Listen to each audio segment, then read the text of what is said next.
네, 우리나라 음식에는 국물 요리가 많죠. 국도 있고, 뭐 찌개도 있고, 탕도 있고요. 네, 그런데 우리나라뿐만이 아니라 다른 나라들에서도요, 다양한 국물 요리를 찾아볼 수가 있습니다. 물론 약간씩 배경이 다르긴 하지만요.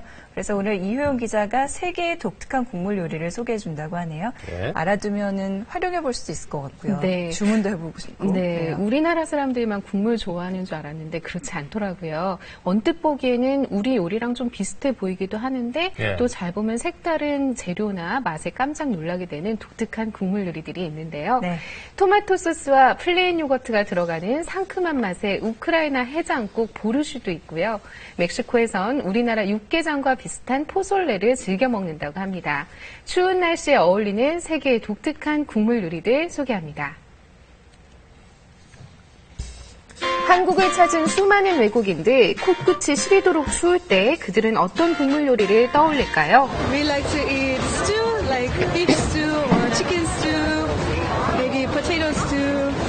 Very yummy in cold days.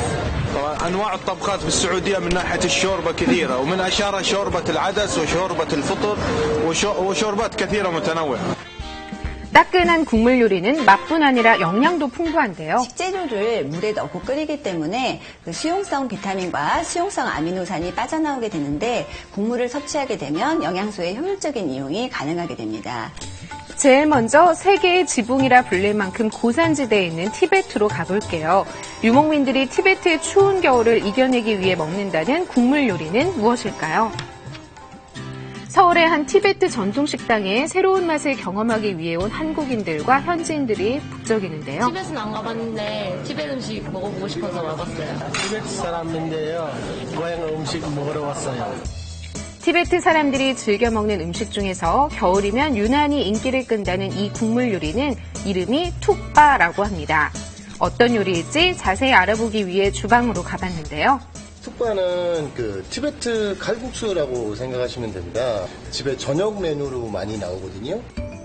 티베트에서 공수해온 각종 향신료를 기본으로 우리나라에서 자란 신선한 제철 채소들을 사용해 그날그날 필요한 육수를 만듭니다. 카레가루와 밀가루를 섞어 만든 반죽으로 면을 뽑아내고요. 채소를 볶다 면과 육수를 넣고 끓여주면 되는데요. 담백하고 구수한 티베트 전통 국물 요리 툭바가 완성됐습니다. 채소 육수를 활용해 같은 듯 다른 또 하나의 국물 요리도 만들 수 있는데요. 반죽을 면으로 뽑지 않고 손으로 뚝뚝 떼어내고 전분을 넣어 걸쭉하게 끓여낸 뗀툭도 티베트에선 유명합니다. 채소만 들어가고요. 그다음에 저희가 거기에 이제 닭고기나 양고기나 소고기 넣어서도 만들 수가 있습니다. 소박한 식재료로 만들지만 추운 겨울을 거뜬하게 날 수 있게 해준다는 뗀툭과 툭바 어떤 맛일까요? 네, 수제비가 없고요. 국물이 되게 진하고 고소한 것 같아요. 그냥 맛이랑 똑같아요. 좋아요. 이번엔 아시아를 지나 유럽의 우크라이나로 향해 볼게요. 한국인 남편의 아내로 새아이의 엄마로 한국에서 12년째 생활 중인 이리나 주부가 자세히 알려준다는데요. 겨울에 특별하게 따뜻한 국물 많이 해먹는 나라예요. 근데 특별하게 이제 전통적인 음식이 보르시라고 있습니다.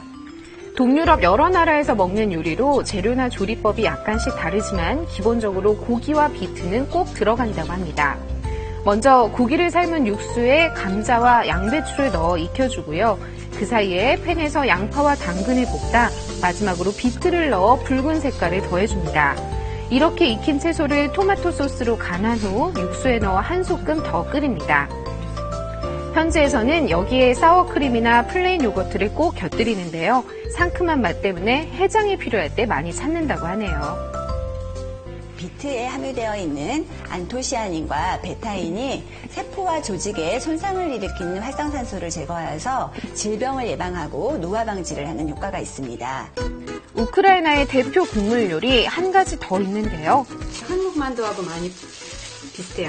여기 다진 고기도 들어가고 양파도 넣고 당근도 넣고 근데 한 가지만 다른 게 우크라이나에서 밥은 또 넣고 합니다.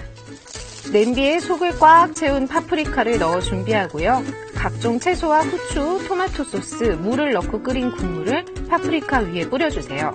이제 냄비에 보글보글 끓이기만 하면 든든한 한 끼 식사로도 손색 없는 페르츠 파르시로바니가 완성됩니다.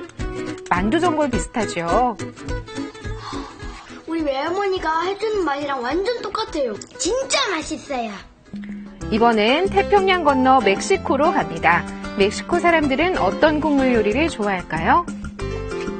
멕시코에도 우리나라 육개장과 흡사한 국물 요리가 있습니다. 멕시코의 겨울을 대표하는 음식, 포솔레를 만들어 보겠습니다. 멕시코의 주식이 옥수수이니만큼 국물 요리에도 옥수수가 빠질 수 없겠죠. 호민이라는 왕 옥수수를 넣어야 되는데요. 지금 왕 옥수수가 국내에는 없기 때문에 칙피라는 병아리콩을 넣었습니다. 양파를 볶다 후추 등 향신료와 칠리가루를 뿌려 매콤한 맛을 더해주고요. 육수에 쓰인 닭고기는 미리 건져내 뼈와 살을 분리하고 살은 잘게 찢어 식혀주세요. 육수에다가 볶은 채소와 찢어둔 닭고기, 미리 익힌 옥수수를 넣고 한 번 더 끓여주면 되는데요. 뜨끈한 국물 위에 아삭한 식감의 양상추까지 더하면 멕시코 국물 요리 포솔레 완성. 마지막으로 브라질의 국물 요리 무게까도 소개할게요. 관광객들에겐 잘 알려지지 않은 무게까는 해산물이 많이 나는 브라질 북부 지역을 대표하는 국물 요리인데요. 주재료인 큼직한 새우와 각종 해산물, 채소를 기름에 볶습니다. 부드러우면서도 달콤한 맛을 내는 코코넛 밀크를 물 대신에 넣는 것이 특징이고요. 마지막엔 바나나를 넣는 것이 무게까 맛의 핵심입니다. 국물이 보글보글 끓어오르면 갓 지은 따끈한 밥과 함께 즐기면 되는데요. 고소하고 시원한 맛이 일품이라는 무게까까지 만나봤습니다. 처음 맛본 멕시코와 브라질의 국물 요리 소감 한번 들어볼까요? 개운하고 해장하는 느낌의 이국적이지만 한국인 입맛에도 되게 잘 맞을 것 같고 국물이 시원하고 되게 맛있어요.